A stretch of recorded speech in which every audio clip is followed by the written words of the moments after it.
እንዴት ነው ፍቅሩን ተቀበልካት? እንዴት ነው? እሱን መለስልን እንጂ ዝም ብለ እየተላላጣችሁ አታሳዩን።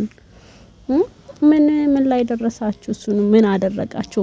ማታ አብራችሁ ስትተኙ ደግሞ ላይቭ ግቡ፣ ሁሉንም ነገር አሳዩን።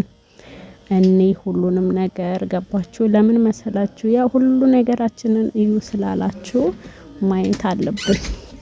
እና አባትህን ግን ጋሽዬን እኔ ዛሬ ደውዬ አናግሬዋለሁ። ይመለሳል ከዚህ በኋላ። በጣም ተናዶባል፣ አፍሮብሃል። እንዴት ነው ወላጅ አባት የሚያሳፍር ስራ የምትሰራው? ምንም ሳታፍር ማለት ነው። ተጋጠ ወጥ። ቆይ ጠብቅ እንደው በቃ ይሄ የዩቲዩብ ብር አበላሽ አይደል አብርሽ? እንዲህ ነበረ። እኔ ማቀህ እንዲህ አልነበረም። እውነት ለመናገር ሰው ጸጋ ሲመጣለት ሀብት ሲመጣለት ጸጋው ይገፈፋል የሚባለው ለዚህ ነው። እና ትዳርህን እያከበርክ አይደለም። በጣም ተበላሽተሃል አብርሽ፣ የምሬን ነው የምልህ። ከመጥፎ ጓደኛ ሆነ በጣም ተበላሽተሃል።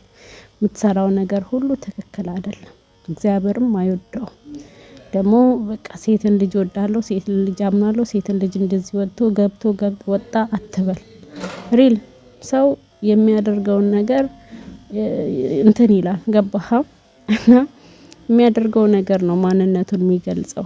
እዚህ ጋር ጨዋ ቢያጫውትህም የምታደርገው ነገር የረከሰ ከሆነ ትረክሳለህ። ማንነትህን የሚያቆሽሽህ ቦታ ለምን ትገኛለህ? እኔ ግራ የገባኝ ነገር እንጨት ሁሉ ከዘራ አይሆንም። ምን ማለት ፈልገ ነው?